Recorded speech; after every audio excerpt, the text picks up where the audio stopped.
Well, good evening, folks. Do hope you're well and continue watching. Thanks very much for the support and the thumbs ups and the comments from those who do comment. I've been watching a great series on the internet of late, of which I'll put a link down below. I keep saying this, and I will, honestly. I give you my word on this occasion, because it absolutely blew my mind. It wasn't a big explosion, as you'd appreciate, but it pretty much confirmed a lot of what I was thinking anyway. I just couldn't prove it, but this guy offers proof. And I urge you to watch it and make sure you get some sleep, because it'll keep you awake.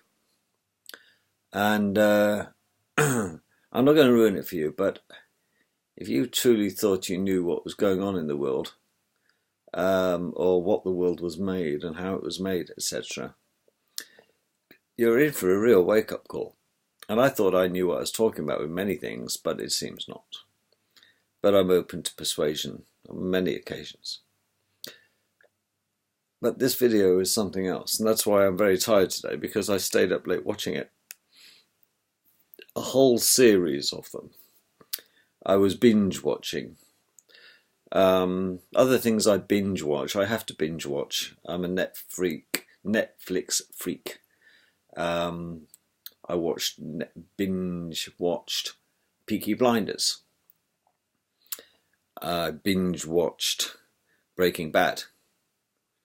Both of which, after the first time I saw it, first hour, I was bored stupid with it. But I was told to persist, and I'm so glad I did. And now I'm binge watching Grimm, the Grimms. Written by the Brothers Grimms, it seems, but it's absolutely fantastic. I'm so addicted to it. I need to get some rest. Because it beats reality, 100%. But it's absolutely fascinating. So Netflix is a bit of an obsession of mine, because I cannot abide the television, and I really find reading a bore. I tend to fall asleep after the third, fourth page, and then have to go back. And very often it takes me a long time to get through a book nowadays, because, well, by the time I get around to reading it again, I forgot what the previous pages said, and I get stuck in this time loop, like a broken record. Oh, that's 5 pages. I'll go to sleep now. And the following day, I'm thinking, I'll just have a read, and I have to remind myself what I read. I know. It's about growing old, I think. It gets worse, I'm assured. But there's one thing I am, or was, a bit suspicious of about my life, maybe yours. I'm not suspicious of yours, but it might affect you. Maybe we are blood brothers or blood sister and brother. You never know. Soulmates. But I sometimes get the feeling that what I'm hearing or what I'm seeing or getting involved with,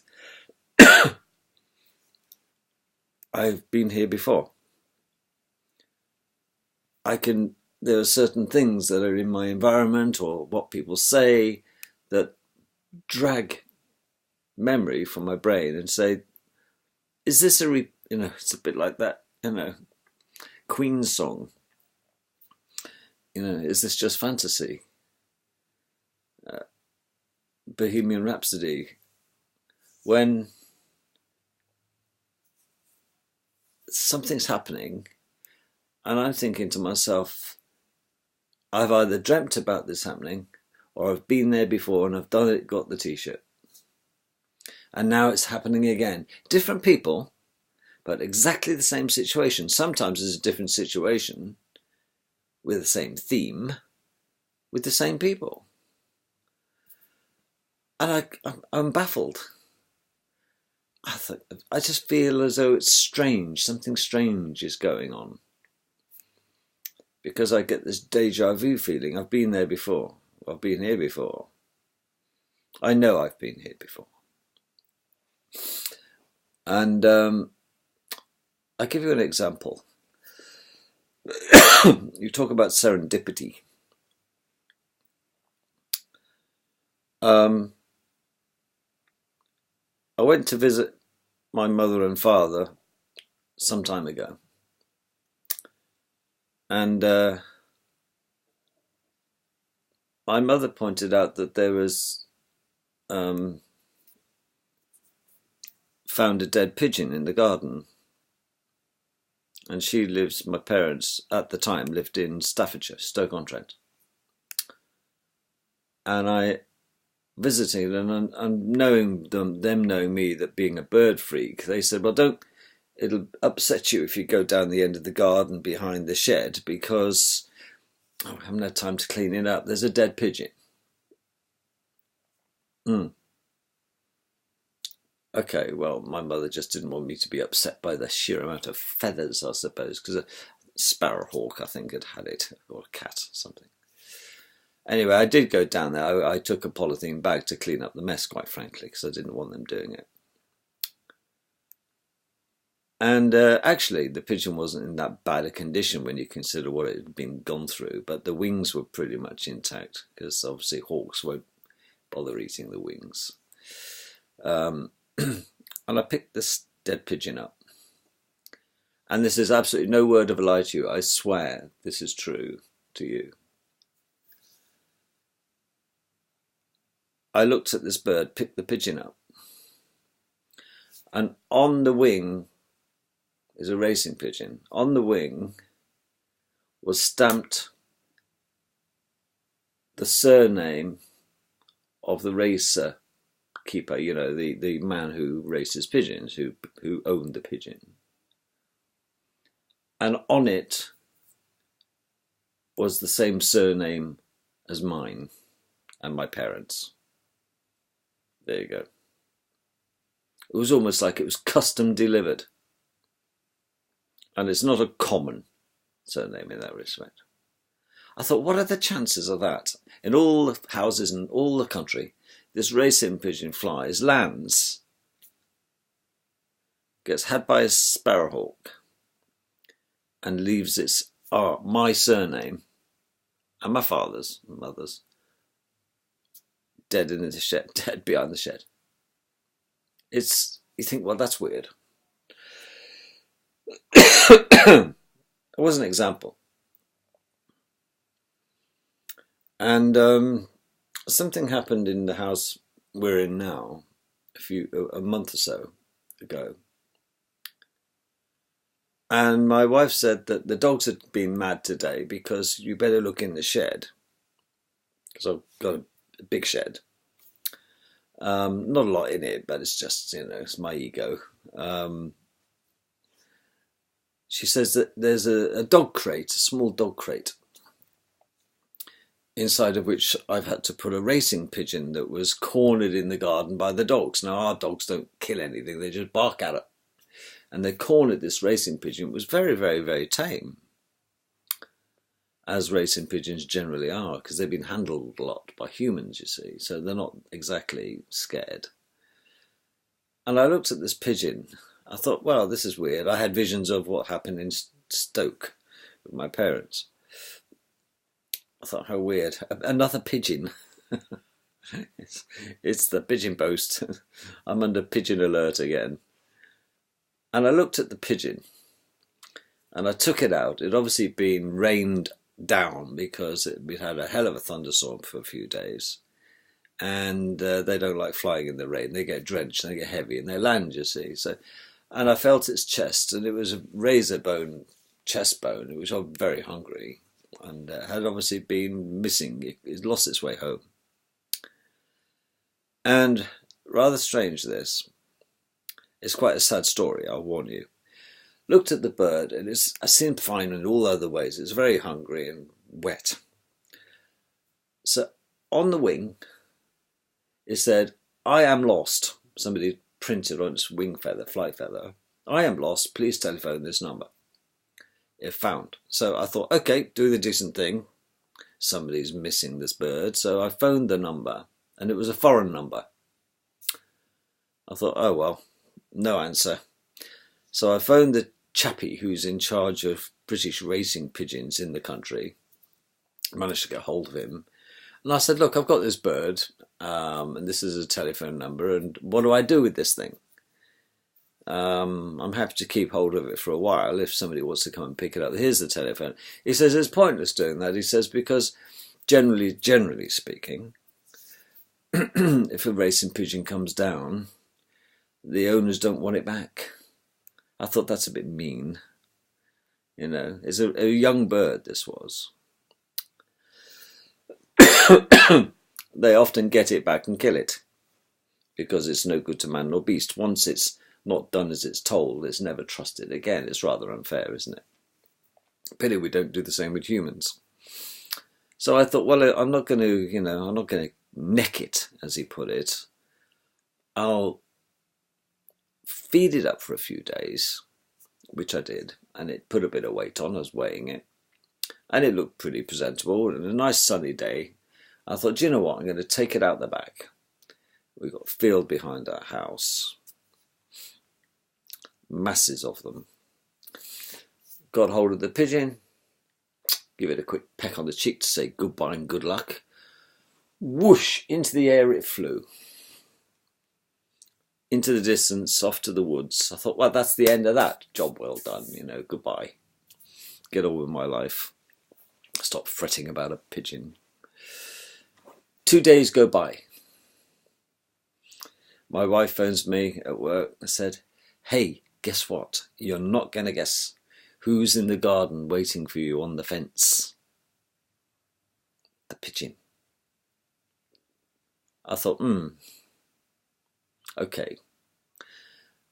And it got so tame, this pigeon, I started to feed it because I feed the birds anyway in the garden. So he'd obviously found himself a nice little area where he can come back, well, it is a homing pigeon, and start getting grub off us. And he used to sit on top of our garage, and then he got a bit closer to our back door, and above our back door we have a mantle, and he used to plonk himself on there and go to sleep at night, and it was quite sweet because that's where he stayed. And we had him for about 4 weeks like this, and he was becoming a bit of a pet. Looking out the back door, looking up, there he was in the morning, there he was at night. He used to mess around during the day. And then the other day, quite sad actually, the other day, I got up in the morning, my wife is in the kitchen making a cuppa, and I drew the bedroom curtains, and I was horrified because I looked down into my back garden, which is reasonably big. In the corner, with his wings outstretched, was a sparrowhawk plucking my new pet pigeon. He'd killed my pigeon. And it was Stoke-on-Bloody-Trent Mark II. Twice I've had experiences in the recent times of a pigeon that I've got attached to or had dealings with being taken by a sparrowhawk. And I was absolutely gutted. The other instance of strange occurrences of late in my life, and probably this is one of the strangest conversations I've had with my wife. I've had many. Well, I talk, she listens most of the time. She's a great listener, and coincidentally, I'm a great talker. I know. I should have 2 mouths and 1 ear, quite frankly, stuck right on my forehead. But, it's the way of the world. And it's just the way I roll, as they say. What happened to me a few weeks ago was I was having this weird dream. And I have a beautiful, small Cavalier King Charles puppy. Well, it's an adult now, but I still think of it as a puppy. She. Dot, we call it. It was a premature pup we decided to keep. And it grew to normal size, surprisingly. Took us all by surprise. We'd always think it'd be a bit of a runt, but anyway. We're due not me and the dog, but my wife and I are due to be parents yet again this Friday or Saturday. This coming Friday or Saturday. So what, 22nd, 23rd, 24th, about the 25th to the 26th. We will have in our possession, if all goes well, another load of little puppies. The scan reveals that our bitch, not the wife, the dog, is expecting 5 or 6 pups.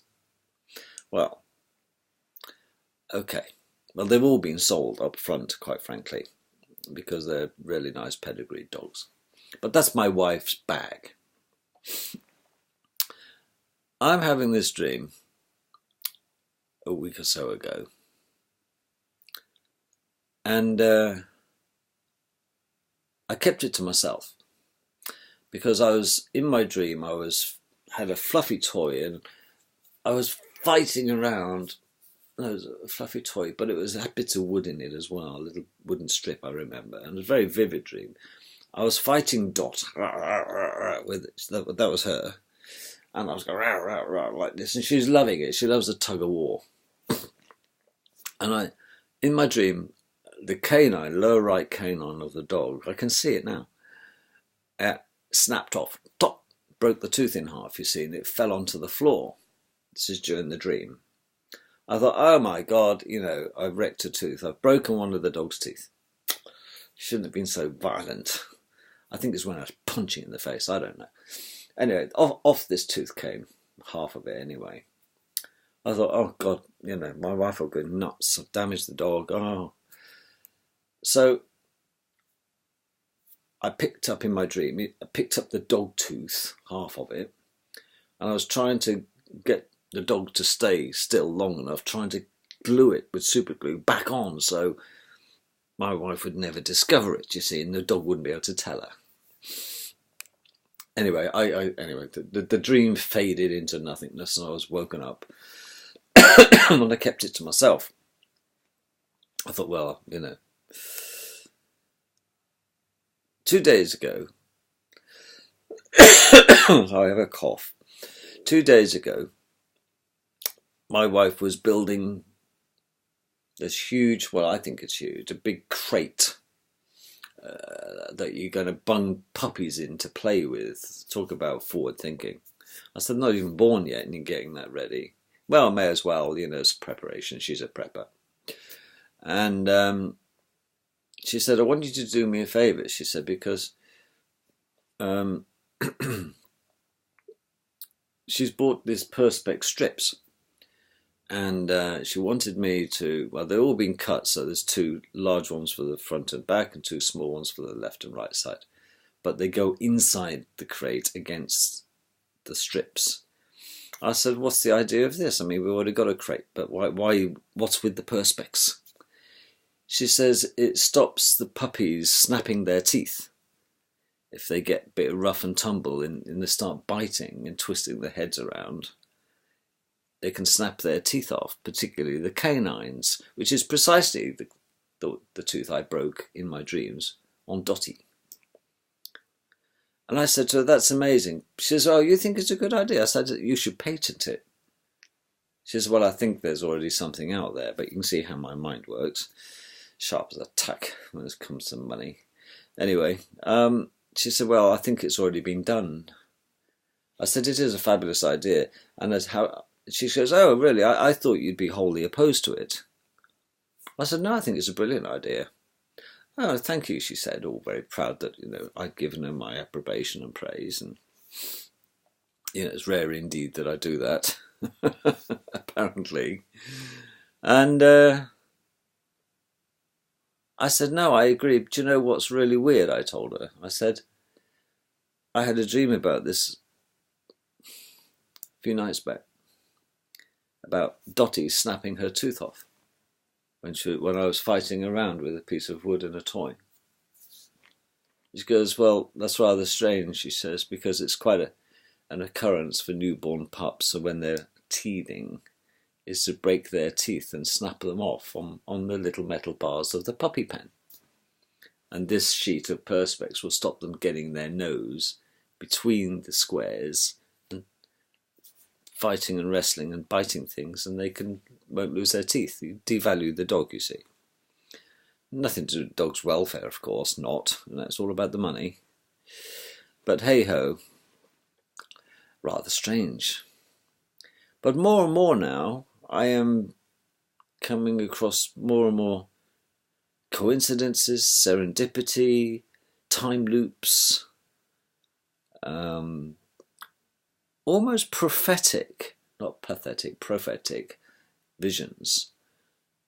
I'm working heavily on doing the lottery right now, trying to think of some numbers I've dreamt about in the past, but I could die broke if I carry on doing that. Because, you know, if you're not in it, you won't win it. So I buy £1, or maybe I'll buy my wife a strip as well. But I don't put her name on it. I just buy 2. You never know, do you? But the problem is, there are some dreams that I have that I start to recall them, and then the harder I try to recall them, the further away they go. They seem to fade like smoke in a room when you open the door. So I can remember certain things in dreams, but other dreams I can recall in absolute clarity. I was rather cautious about saying this in the video because you obviously think I'm a lunatic or something, but I'd be curious, folks, to see if you had any similar experiences. I'm a huge believer in time loops and history repeating itself. And this is why I say that Brexit's a good thing for us. I had to throw that one in, because sooner or later it's inevitable that we will be at war again with Europe.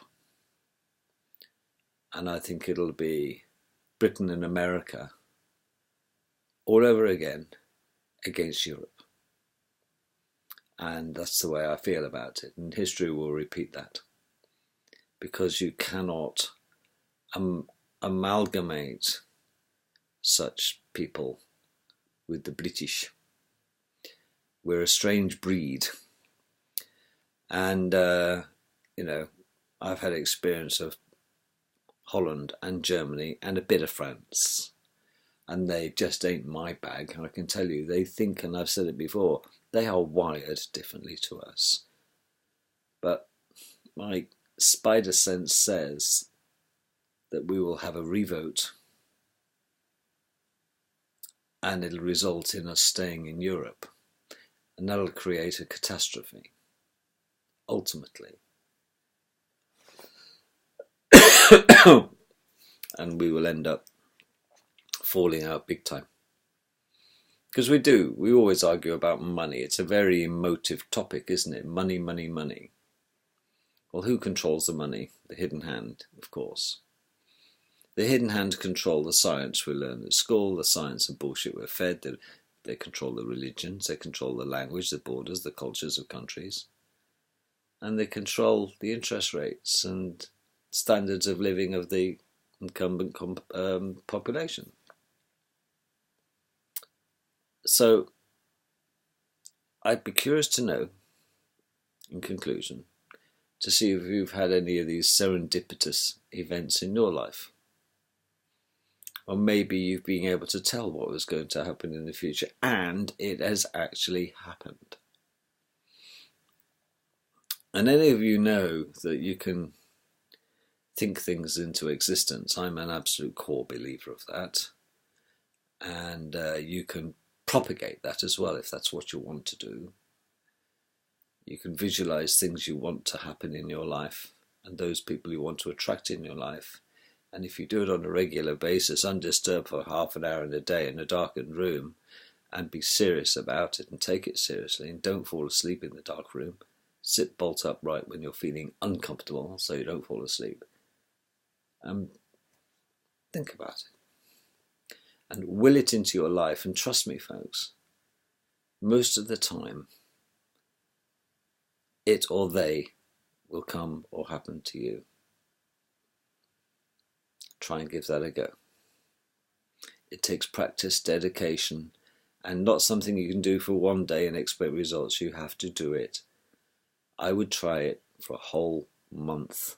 Find half an hour of your time to go in a darkened room.